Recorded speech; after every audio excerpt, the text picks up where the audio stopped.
Michael Cody, UFO Michael Cody, doing a video today.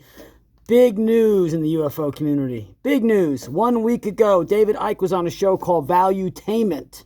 He was interviewed by a gentleman named Patrick Bet-David, who interviews all types of celebrities and politicians and military generals. You name it, he does it all. Athletes. He interviewed David Icke. That was a big, little bit of a political risk for his channel to do that, because David Icke's content has been removed from YouTube, even some interviews. David Icke has been around for decades. He talks about a lot of controversial topics: the UFOs, the aliens, the reptilians, all types of things. He was asked a question on Valuetainment, Patrick Bet-David's show. And at the end of the show, he asked David Icke, "What do you think about Dr. Steven Greer?" What did he say? He said, David Icke, about Dr. Steven Greer, he said, "I wouldn't trust that man to tell me the time in a room full of clocks." That's what David Icke feels about Dr. Steven Greer. Amazing. Interesting. One big shot over here in the UFO alien arena and another one over there. Two different agendas, I guess. But then again, they're both very popular. They've both been around for decades. And there you go. David Icke throws down the gauntlet, calling that guy a charlatan, a showman, a con man, a liar, basically. What do you guys think about that? Dr. Greer had a reporter come and see him in the UK, I don't know, in the early 2000s, maybe late 1990s. He was doing his C-SETI-5 thing out there next to a crop circle, I presume. I'm not sure. But they have film out there on YouTube. And a UK reporter got wind that he was in town with his followers, Dr. Steven Greer, and asked him a question. "Hey, Dr. Greer, what do you think about all of David Icke's work?" Because their work overlaps. And Dr. Greer knows all the diplomats, all the politicians, all the generals. He name drops everybody all the time. So there's a very good chance he's come across the name David Icke.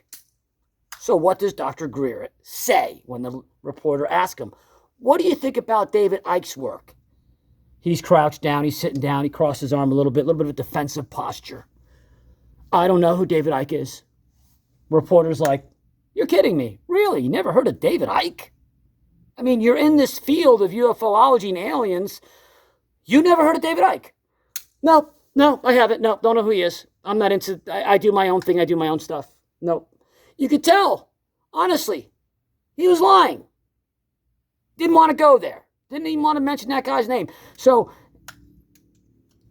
is it believable that he didn't know David Icke? I give that about a 1% chance that it's believable. 99% chance that he's definitely heard his name, considering all the people he knows. Dr. Greer knows a guy named blah, blah, blah, von Liechtenstein. You ever heard of that guy, von Liechtenstein? I don't know. He's some diplomat somewhere in Eastern Europe. So if he knows blah, blah, blah, von Liechtenstein, he's heard of David Icke. But he said no, never heard of him. Isn't that fascinating? But here you have David Icke. You can say what you want about David Icke. I get it. He's made predictions that have come true. He's made some that haven't. But he's been kicked off YouTube. Why? If he's just a blabbermouth and just says a bunch of crazy stuff, why did they remove him from YouTube? Because some of the stuff is truthful that he's saying. That's why.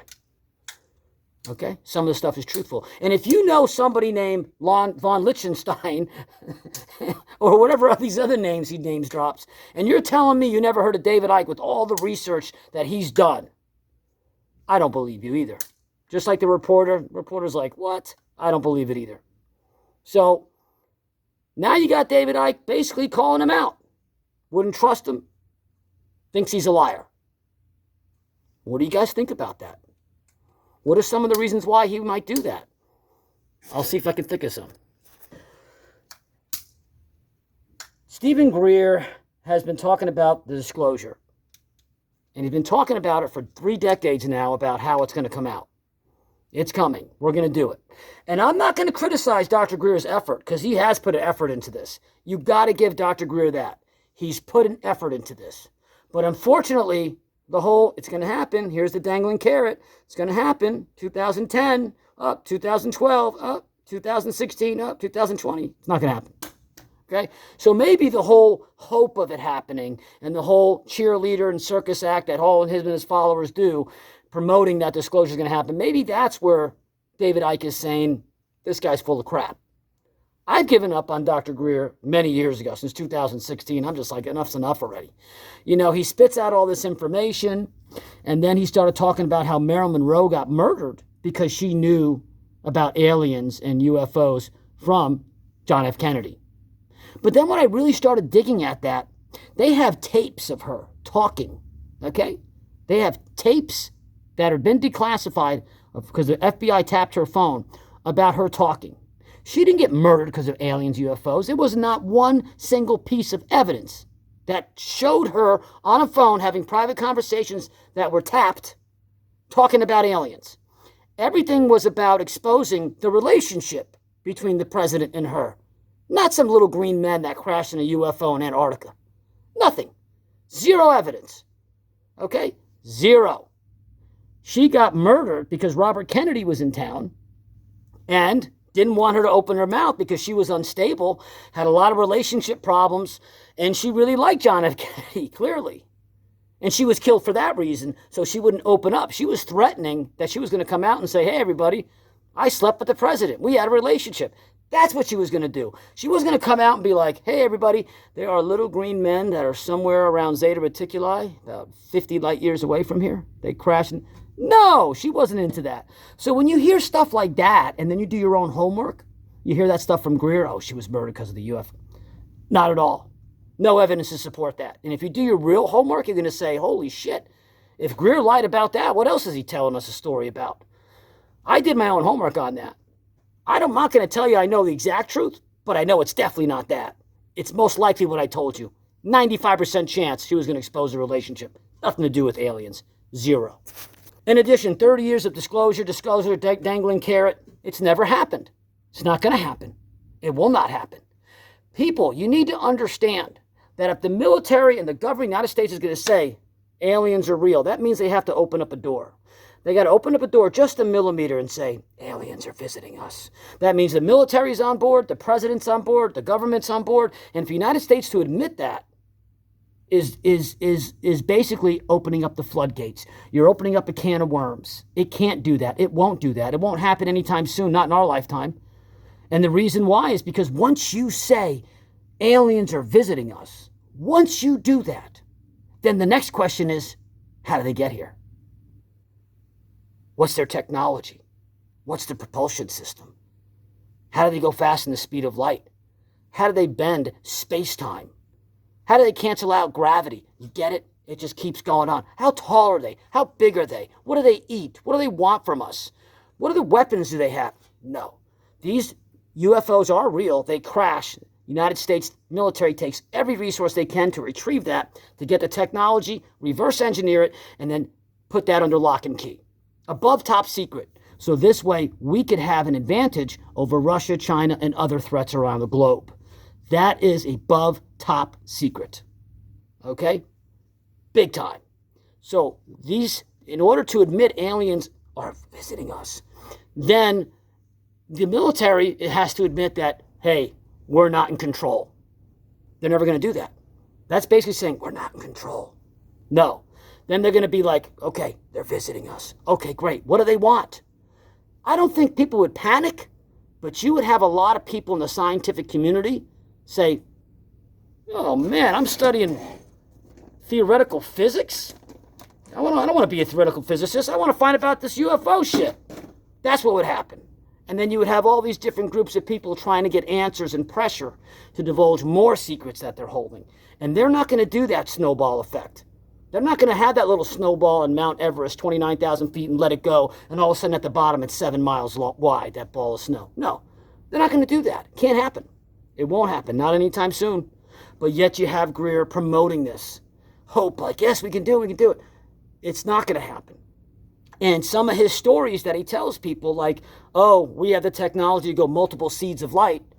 Well, how do you do that? Well, all the, speed of light has different wavelengths, and long wavelengths is a red color, and rapid one is a blue color. If you flatten that wavelength out, then you can go fast in the speed of light. Well, that's something that I could think of. That doesn't sound very revolutionary. And every time I listen to him mention that we go 10 times the speed of light, every time he mentions that, it's followed up by this. I don't want to get into all the detail. It's very complicated. It's beyond all the physicists what they can handle. But of course, I know the technology. I know how it works. But I don't want to bore you with the details. You can bore me all you want, Greer. I'm waiting. Tell me how they do it. Don't tell me they flatten out a color beam of light, a red wave, and bring it into a white wave. Don't tell me by flattening that out, that means you're going to be able to go fast in the speed of light.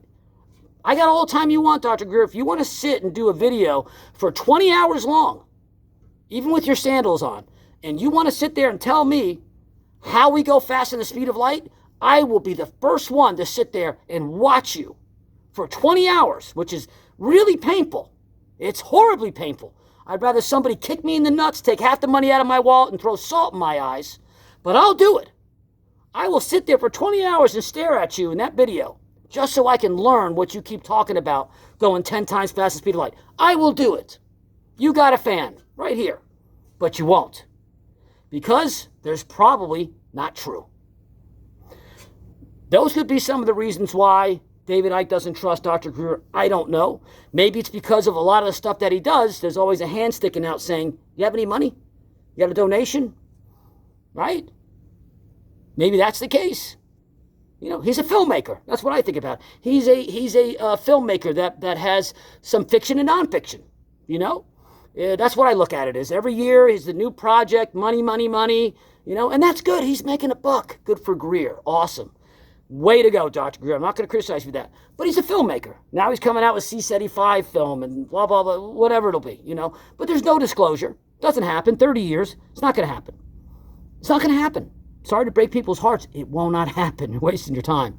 That's it. It is what it is. So, yeah, maybe because he's asking for money or donations, because someone's like, oh, he doesn't ask for money. No, he doesn't, but he does. Let's just be honest. Yeah, he does. So maybe those are the reasons. I don't know. What do you think the reason why David Icke does not trust Dr. Greer? Basically what he's calling him is a charlatan, a con man, a showman, somebody that is a con artist, basically. I mean, a room full of clocks, and he wouldn't trust him to tell him the time? That's hilarious. But at the same time, it really is quite a bold statement. Thanks for listening.